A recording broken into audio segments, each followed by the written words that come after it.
Hello friends, it's Kevin. Welcome back. I wanted to do something fun today, something a little easy for this holiday week. I wanted to get into some patch design today. I think I'm going to target a feeling or a combination of feelings. I've been contemplating the feeling of longing and belonging. It's a tough situation for a lot of people. So I want to see if I can try to capture that feeling in sound design today. So it's got a kind of a somber feel. There's some dissonant notes in there, kind of like not belonging, right? We got just a basic sine here. So that already has kind of a warmth to it, which I do like. But does it fit the theme? Does it fit the emotion we're trying to go with? Maybe it would be cool to kind of start with the warmth and have it kind of dissolve, or vice versa. Let's play around a little bit, see what happens. Change my filter first. I like the MS2. We're gonna add a little drive. I don't really want to use this basic sine as much as I like the sound. So I'm gonna find something similar but different. Let's check our vintage folder. Alright, so this sloppy saw, right? It's rounded. And the variation is so subtle between the waveforms, which is great because we can kind of do a little bit more radical modulation and not have it affect the sound too much. So it's definitely got that warm character that I'm looking for, as well as a little bit of unexpectedness, which is always good. We're gonna have a bit of a slow attack, I think. Represent hesitation, perhaps. And I'm pretty sure I'm gonna want this filter to open up as we move into the dissolution portion of the sound. Maybe we'll use the second envelope for that. So I'm gonna map it. And I'm just going to go all in for right now so we can hear the changes. I might make this slower than the actual attack so it's almost creeping up on you.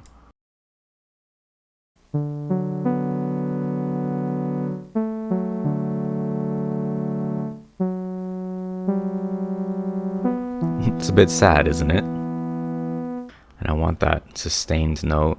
We'll do an LFO there. For LFOs, I like to use the synth rate. It's just a little easier than trying to like calculate things. Although using the hertz is fun if you're just using your ears and you're like, what feeling am I going for?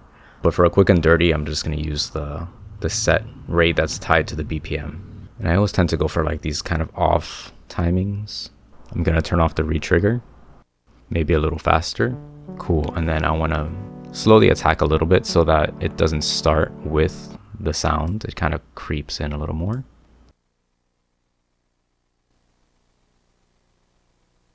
That's pretty good. Okay, I'm going to adjust some of these parameters now so that it's a little smoother. Okay, let's add a second oscillator here. And I think I want the second one to be almost a kind of the buzzing feeling you get sometimes when you're nervous or unsure and your adrenaline is kind of spiked and you're just on edge and your nerves are on fire. Something like that. I definitely want a more harsh oscillator for this. And that one's kind of cool. I don't want so much of an initial attack on that. I do want this to be faster than what we're doing already. Oh, let's tie the rate to envelope 2.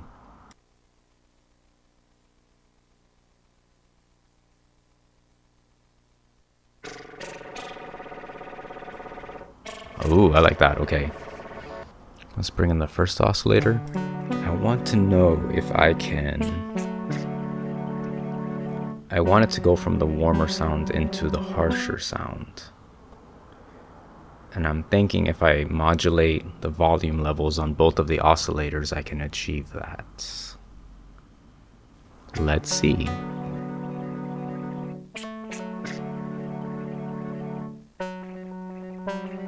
So I might actually want to do it the other way. It seems like the sine is starting softer and getting louder, which I want the opposite. Okay, so it's a little bit of a smoother sound. I almost like the other sound a little more, actually. Let me A/B that real quick. No, the first one for sure. I think a little reverb would go a long way with this sound, especially for the emotion we're trying to convey. But we're staying in wavetable for right now. I want to maximize the variation that we can achieve inside. But I think I'm almost done. I kind of just want to glue these sounds together a little bit. I usually use the unison for that, just very light.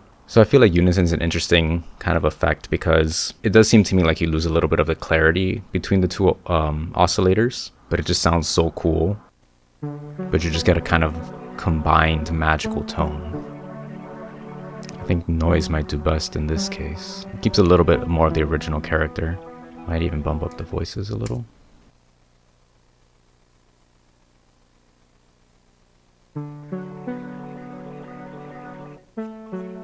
And then I think lastly we're going to play with this filter a little bit. We can make it do some more interesting things, make the sound a little bit more alive.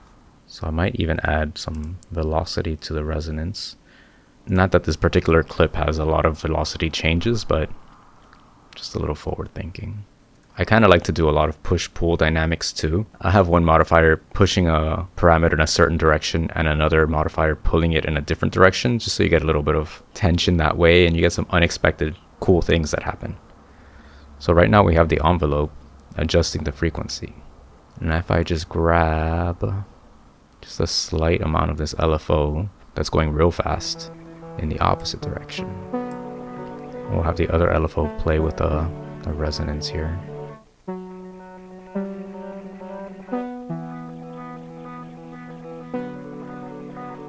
I always like a little bit of randomness too. And again, we'll do that kind of push-pull thing. We'll do the same for the other oscillator's position.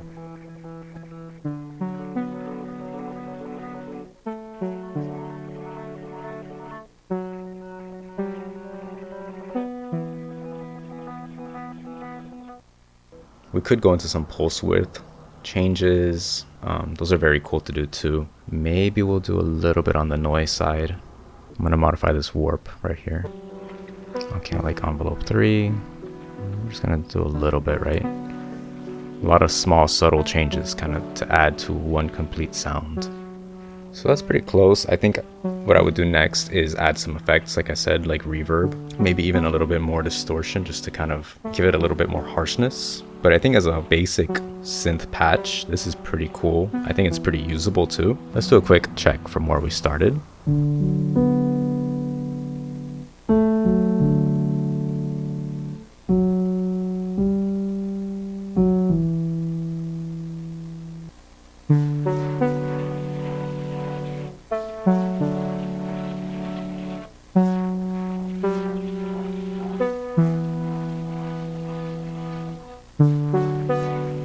I think that's all for today. I hope you learned something. I hope you gained something from this video, whether it's some techniques or maybe some ideas on how to explore what you want to create. So thank you so much for watching. Stay tuned to the Patreon for this patch and many others coming in the future. I want to thank my current members. And if you're interested in supporting my work here, feel free to check it out. I have a free tier as well, where I give out free digital goodies all the time. I hope you have a great day. I hope you have a great week. Make something, even if it's not perfect. Have a good one.